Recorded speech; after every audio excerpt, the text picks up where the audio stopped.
So today I'm going to run some benchmarks on the MicroPET, and we'll see how it turns out compared to other machines of today. Stay tuned.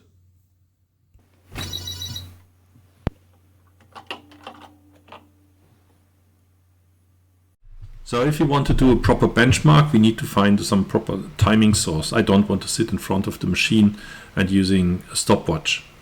So if you look at the system architecture of the MicroPET, we have this large CPLD that drives the VGA video output, but there's no explicit timer in there. We have the VIA, the Versatile Interface Adapter 6522, which actually does have a timer, but it counts clock pulses from the CPU clock.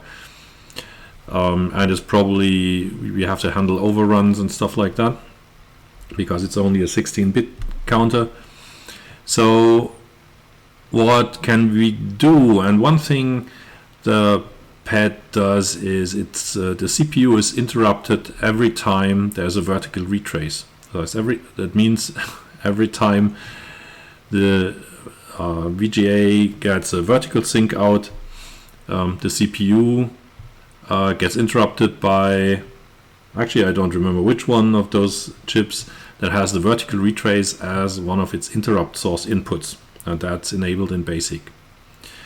And from that interrupt, a Jiffy timer is created, and we'll look at that one next.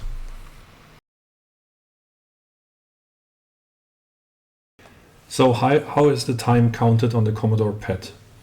One of the features of the original PET was its real-time clock, and this was implemented using two pseudo variables called TI and TI $. TI was counting the Jiffies, which is a tick for 1/60th of a second.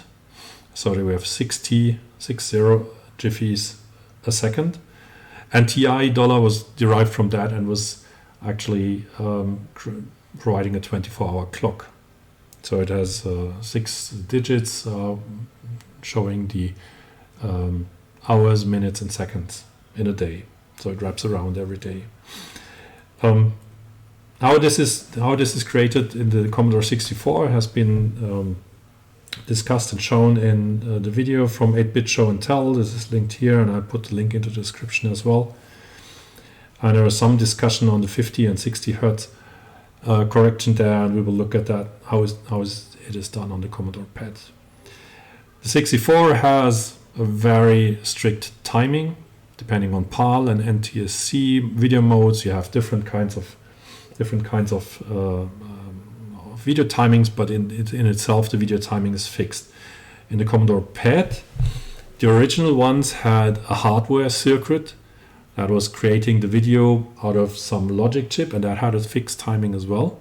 But we're looking here at the ones with the CRTC, which is a programmable video chip. And this is very flexible. You could basically put in almost any timing you like, depending on the clock frequency and so on. So this the chip is the CRTC 6845, or in the Commodore variant 6545. But this chip has been used in a whole lot of series of video of graphic cards, for example in the PC as well. So when we look how this Jiffy counting is done, in the Commodore PET we have the interrupt vector at 0090. This jumps to E455, and this jumps to E431. Could have jumped there directly, but it seems there has been some fix going on, and indeed at E431, which is in the editor ROM actually, there's an increase of the Jiffy. It calls to the kernel FFEA to increase the Jiffy counter itself. But then it checks a second counter, F8, and if this counter gets the value 6, then it jumps back to increasing the Jiffy. So what happens? We have 5 interrupts, but we have 6 Jiffy increases, and that means we have a European PET, because in the Commodore PET the interrupt source, the main interrupt source for cursor and everything, is the video chip, is the video timing, because the vertical retrace is the source for the interrupt. So you get a system interrupt every 50 Hertz or 60 Hertz, depending on the timing of the programming of the CRTC chip.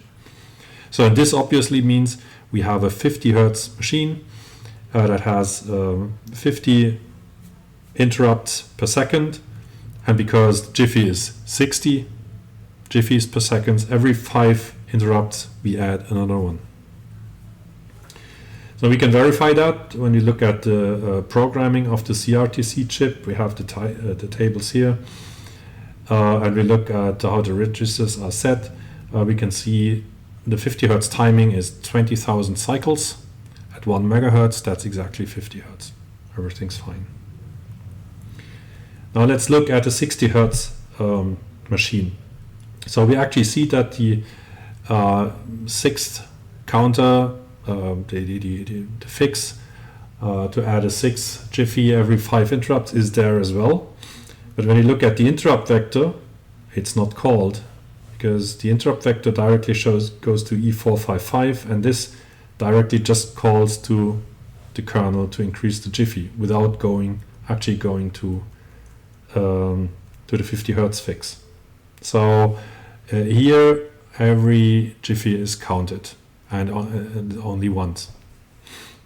We can see that in the setup tables of the CRTC again, and we see that this is running at 16,650 cycles per screen, which is close, but not exactly close, but relatively close to 60 Hertz, which would be 16,667 cycles. So now let's look at the kernel, and we see this is the FFEA.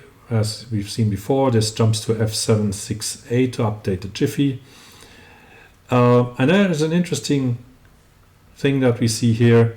We have another counter, and that counter counts up to 623. And if this counter 623 is reached, it jumps here over the next routine, resets the counter, and continues, and ignores the code in between. And the code in between is the actual increase of the Jiffy. So what happens is every 623rd Jiffy is ignored. Sorry, every 623rd interrupt is ignored, and the Jiffy is not counted. Because this here is the routine that increases the Jiffy and checks for the overrun as is done in the Commodore 64 at the 8-bit show and tell video. So why is that? We can see the memory map for the variables. They just showed us the 623rd correction. So why is that? And that is because the original Commodore PET had a fixed timing, and the fixed timing was running at 16,640 cycles. And because the real-time clock was a feature in the Commodore PET, you don't want to drift. You don't want that time to drift if you run the machine for days and days. So Commodore decided to put in the ROM a routine that actually fixes this deviation from the real 60 Hertz by modifying the counting of the Jiffies. So it goes from 60.096 Hertz, which is 0.16% off, to 59.999969 Hertz, or minus 0.0005%, which is extremely accurate, and which is actually more accurate than the actual clock oscillator that was used. Has only an accuracy of 0.01%. But anyway, that's good enough. I guess that was good enough for Commodore, and it was a good enough reason to prevent the drifting of the real-time clock. So that's what it is. So, but on the other hand, what we now understand is we can use the TI counter for the Jiffies if we remove that 623rd skipped Jiffy correction for measuring our benchmarks and at a high accuracy according to the refresh of the screen. And that's what we're going to use.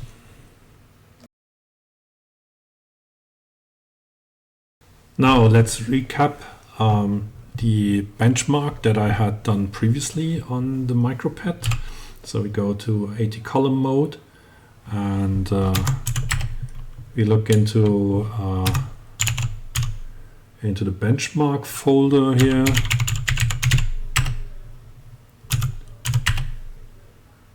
So and then we load the benchmark program.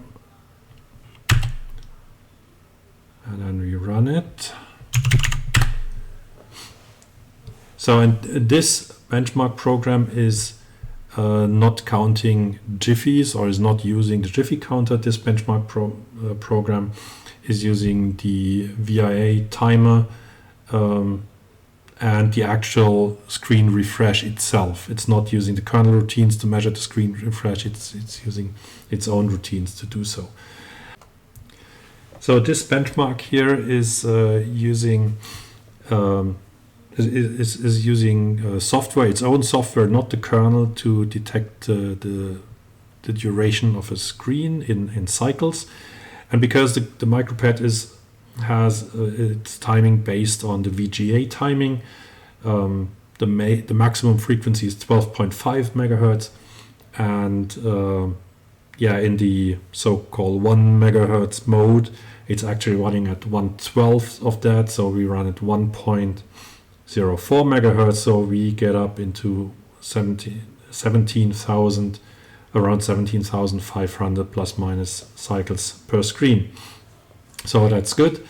And then it compares the system cycles, which is the VIA timer measurement actually, compared to a timed CPU loop, where it knows how many cycles the CPU is actually taking, and compares that and determines how fast the CPU is actually running. So in the MicroPET, the VIA timer and the CPU are running at the same speed. In the UltraPET, for example, it's different because the VIA and the other I/O is attached via 1 megahertz bus. Those are running at 1 megahertz, but the CPU is still running at 12 megahertz. So that benchmark is able to capture that difference. So here we see the speed, and we see the system speed goes with 1, 2, 4, and 12.5 megahertz, around that. So that's what we see here. And then we have the fast RAM test. The MicroPET has 512K fast RAM, which is where programs typically reside, and there's 512 video RAM, which is where the video RAM is taking up some part of the bandwidth to do the actual display. So this is fast RAM. We don't see any difference if we run it with interlace off or if we switch the screen off or anything. But if we look at the video RAM test, we can see that this is taking a certain amount of speed from the actual CPU when we run in the video test in the video RAM, and we can actually see that if we run interlace off,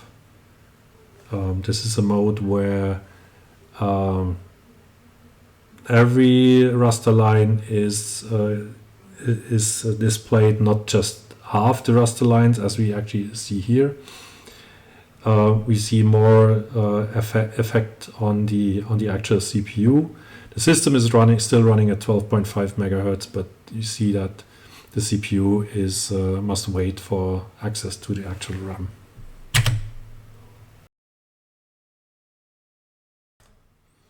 Now let's see how we can go to the different benchmarks. So there is a small program that's called UltraPET Fix, and this is the program that actually removes the 623 skipped tests on the in the kernel, and this is actually quite simple. You can see in the line 210 the ROM is made, or the so-called ROM is made write enable, because in the MicroPET everything is ROM. It only does as if it was ROM, because it can be configured to be write enabled in the upper half of the 64K. That's where the PET usually has its ROM. Then we change this single branch target that would normally skip the Jiffy increase. We just change it into such that it would just jump there and to the Jiffy increase, and then that's it. So if we run that little program and we go into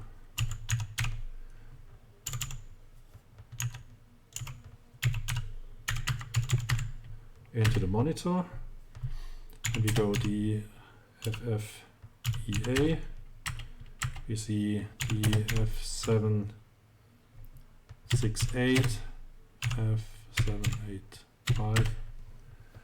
We can see here that at F778 the branch is going directly into that code that is actually increasing the Jiffy.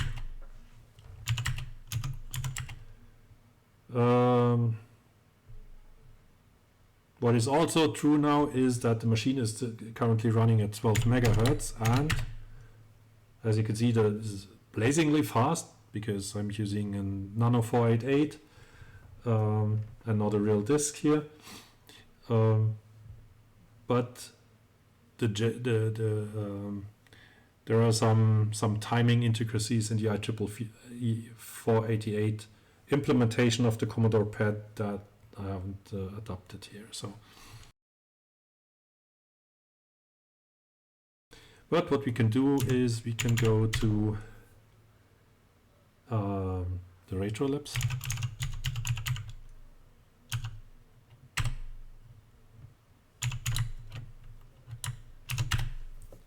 Benchmark, and we can load that benchmark here.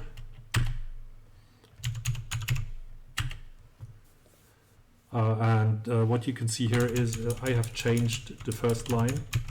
I've added this line, which in theory makes it a little bit slower, because any kind of go-to would have to skip for that line. But I said I accepted that one, and there is no go-to anyway in this code. And then there is the second measurement of the TI variable, and then we get then we get the timing. So let's first have a look and see how this actually works at 5.9 at 1 megahertz.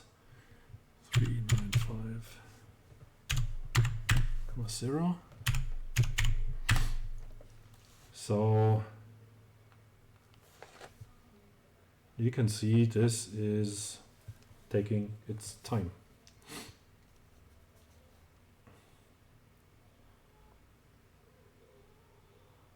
Dum, dum, dum, dum, dum.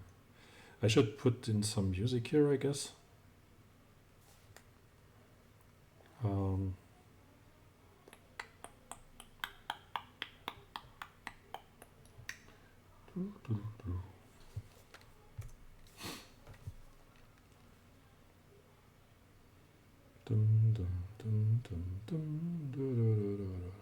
So there's the result, and we can see we use 2,477 Jiffies.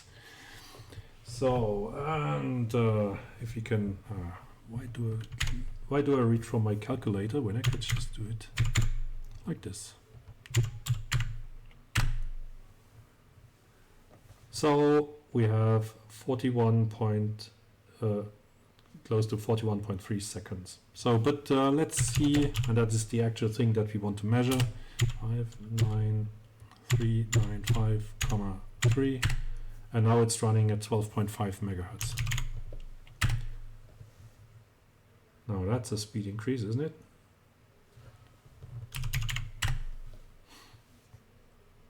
Let's do it 3 times, just to get a feeling of how stable that number is. And that's fine. That's the RetroLabs benchmark. And what we have here is we have 3.3 seconds, and that is with Microsoft Basic in floats. Okay, so let's go to the next test. Now we're going to the Rock-Feldman tests.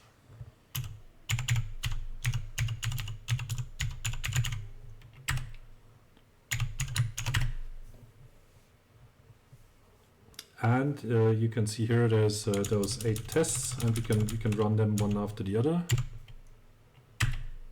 So we see we're still in 12 megahertz mode. Also here I have introduced the measurement of the time. So now let's run the first one. So that was really, that is just very quick.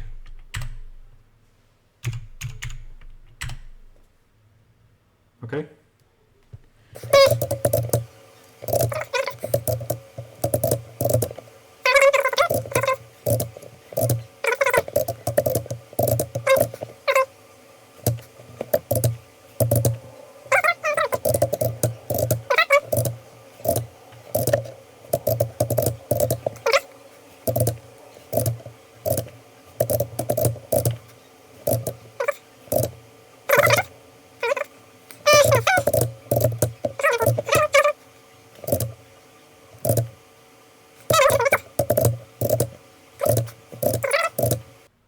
Okay, nice.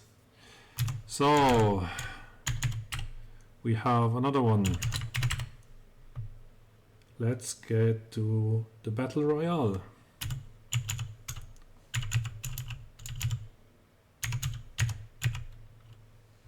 Before I go there, I would like to show you something first, and that is I haven't shown you that I don't have the 50 Hertz correction in here.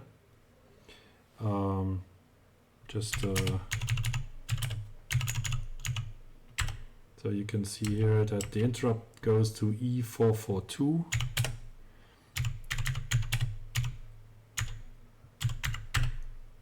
And it goes to the interrupt vector at 0090, and then that should go to E455, we'll see in a moment. And there is just the call to the Jiffy increase and not to the 50 Hertz. So we do have a 60 Hertz kernel, and this is a VGA output running at 60 Hertz. So, oops. Okay. So what you see here, E455, and this is exactly where it's going. So, okay.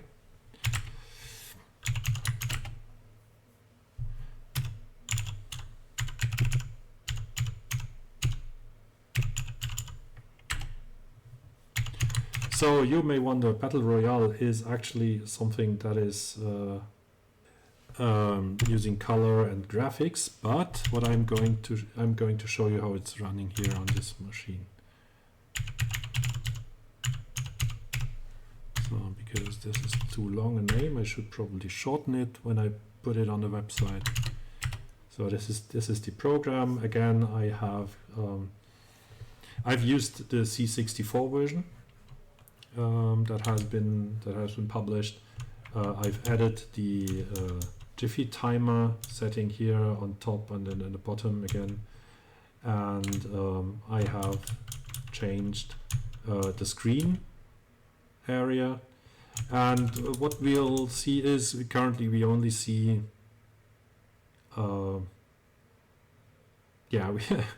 we see a constant value running here, because the actual fun is going on in the colors.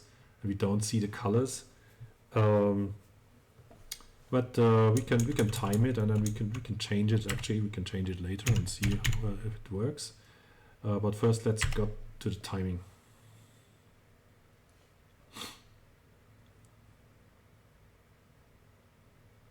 Oh, and by the way, I should have moved to 40 columns, which I haven't here right now. So you basically see on the left-hand side one part, and the other hand side, right-hand side, the other part. But it's okay. Just for reference, we do the timing, and then we see.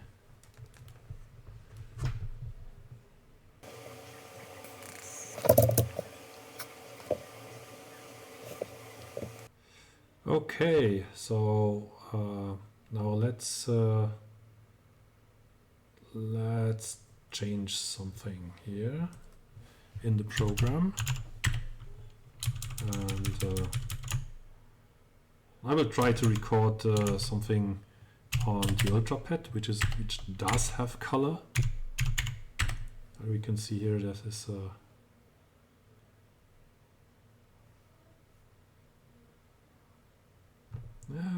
because now I'm not poking in all the information into the color, but into using different characters. And you can see here this is actually showing some Apfelbäumchen, some Mandelbrotset. And just give me a sec, and I'll try to.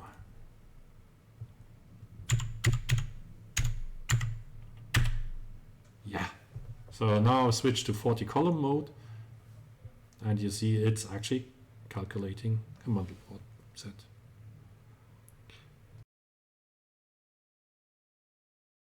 As I promised, I'm now going to show you some benchmark on the UltraPET, which is a descendant of the MicroPET, and it's a 2-board machine on a bus. But the video core here is exactly the same as in the MicroPET. You can see it here, maybe a little bit better. So it has the CPU, it has the CPLD for the video, and it has some color output here. So let's see what we can do with this.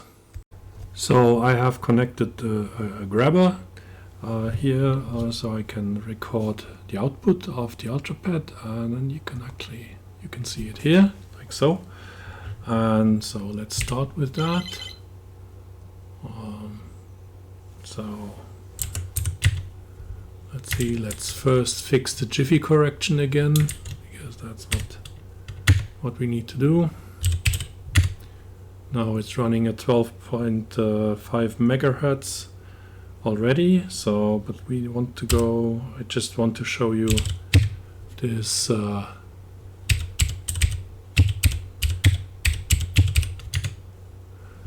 this one program. Of course, res underboard.brg. So as I've shown you before, let's quickly switch to 40 column mode and type in run. And that's the unmodified program. And as you can see, all the fun is happening in the colors, and we can actually see the colors here as well. And it's printing out a nice Mandelbrot figure as we expected. So let's see. And we have 981 Jiffies. This is 2 Jiffies more than with the MicroPET. And we can repeat it again, and it's probably also be 1 or 2 Jiffies more than the MicroPET, as the UltraPET is using a 1 megahertz bus, and the I/O is running at 1 megahertz, and every time the CPU tries to access the I/O chips, it slows down to 1 megahertz. Yeah, so you can see, and this is the effect of that. But yeah, we have a nice Mandelbrot set in color.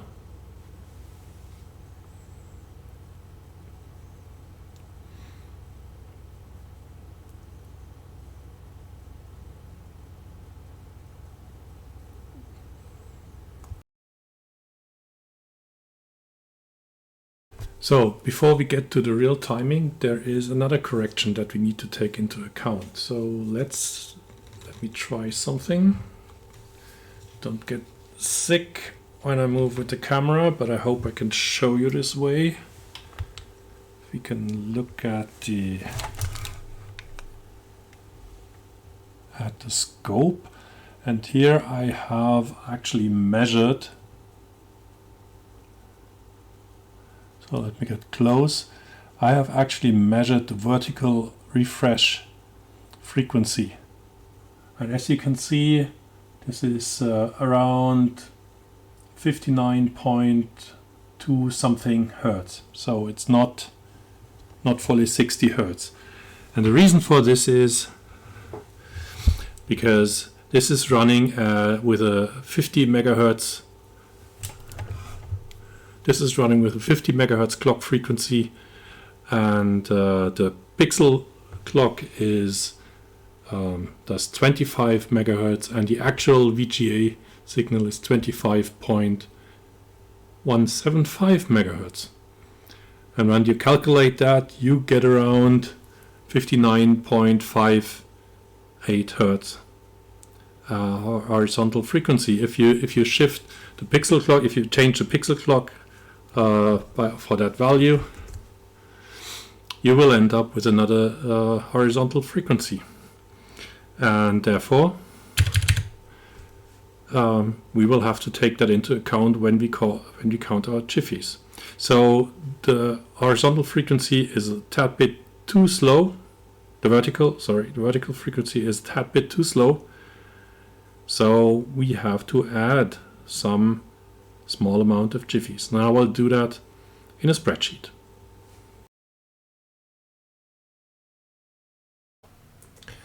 Now what is interesting is that I see that the tests that I have different characteristics. Especially the 8th test is much faster than the 7th test. And comparing that to the results of the Wikipedia page, that makes me wonder what is happening here. Also, if we look at the Agon Light benchmark that the Byte has done, we can also see that the 8th test is slower than the 7th test, and sometimes even by far, or even twice as much than the 7th test. So really there needs to be something to be understood. So what I did, I tracked down the original benchmarks. This is the Wikipedia page, and my suspicion is because the test here, the 7th test is iterating 1,000 times, the 8th test is iterating 100 times. So I have tracked down the original PC World article where all the tests were described, and this is also where this is a second article where the 8th test had been added.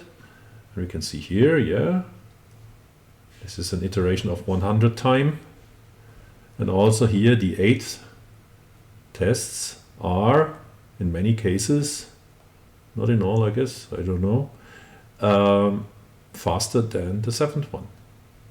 So what's going on? So I've been looking into what the Byte Attic has been done.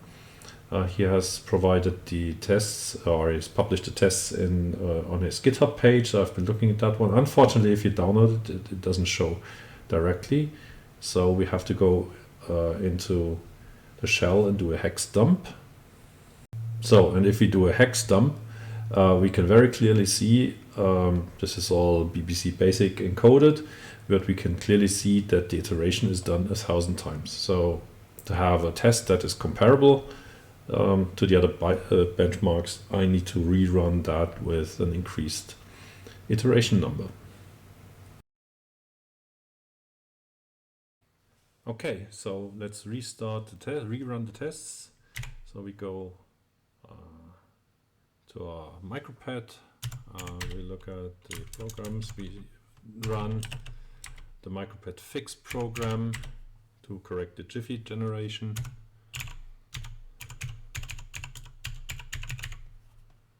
Go into the directory.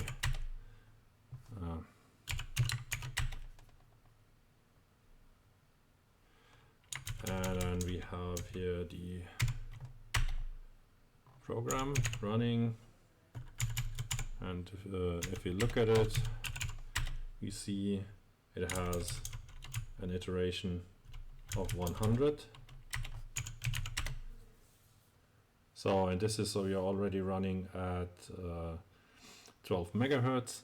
So let's change that iteration from 100 to 1000. Do another list and run it again, and we'll see about 10 times the time that is needed. So it's 517 Jiffies and another one with 517. So that concludes the test runs.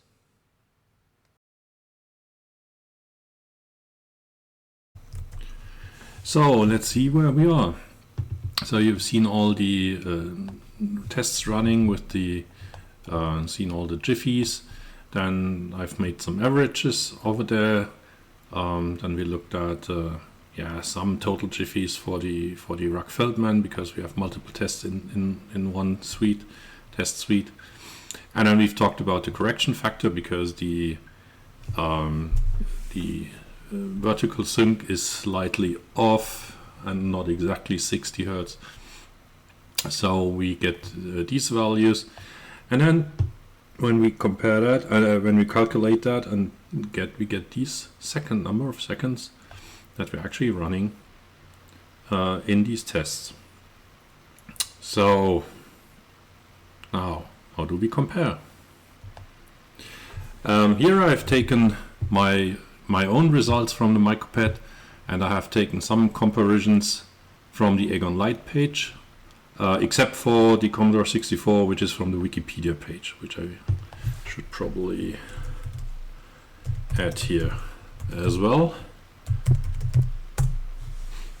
So that's not too bad. The Agon Lite is still quite a bit faster, but we beat the Spectrum Next with 28 megahertz, and of course we beat the BBC Micro and the Commodore 64. So if you look at the speed up that we can achieve, I have for every one of the comparisons, I have added 2 columns. I have the speed up, how much is the MicroPET faster than the other ones, and of course the Agon Lite is faster than the MicroPET, but that was expected. But when we compare, it's not so much when you compare with the clock cycle, because Agon Lite runs at 18 megahertz. I'm running on 12 megahertz, so this is 30% less speed up if we compare the same clock values. Why do I compare it by clock value? Because that's going to be interesting in the next few comparisons. So the Spectrum Next with 28 megahertz You see we are faster than that with factor 2, or in the actually in the Battle Royale, and factor 1 interestingly only in the Rock-Feldman in these basic tests, 1.5 there. But if you look at the speed comparison, we have 28 megahertz for the Spectrum Next and 12.5 megahertz for the MicroPET. We see that from that point of view we are quite a bit faster. So let's looking at the BBC Micro, and that is interesting because the BBC Micro is a 2 megahertz machine and it has a 6502. The other one have a Z80 processor and the 6502, so should be comparable, and in fact it is. But if you look at the megahertz adjusted speed up, we can actually see that the BBC Micro would be faster if it would run at 12.5 megahertz, and so it would be about 10 to 20% faster, or around 10% depending on the different tests. And the reason for that is, I assume, that the BBC Micro is using BBC Basic and not Microsoft Basic, which is supposed to be one of the slower variants of Basic. I have to say. So the BBC Micro, if it would run at the same clock speed, would be 10% around faster than the MicroPET, but it's only running at 2 megahertz, so no worries.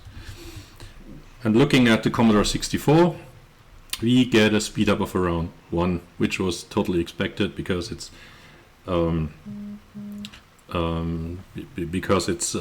same Basic, the same Microsoft Basic. I have to be looking at C because I'm using Basic 4. This Commodore 64 is using the Basic 2 derived version of Basic. Maybe there is an update in the floating point library, because that looks suspiciously different.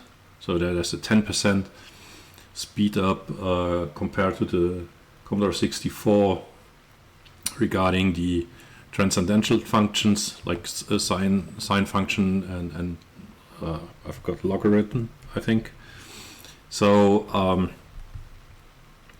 yeah, that could be one of the reasons. Also, the Basic 4 has some improvements in the string handling compared to the Basic 2 from the T64, but this is not really tested here in those benchmarks. So that's an interesting point to see, because this column with the speed adjustment tells us something about the architecture of the system and the quality of the Basic that it actually runs in. So that's it for today. I hope you liked it. I found it very interesting to see how my machine compares to other machines that are that you can use today with new stuff like the Aegon Lite. Not sure about the Spectrum Next. Should probably be also all new parts today. So I think it ends up quite favorably. So that's all for today. Thanks for watching and see you next time.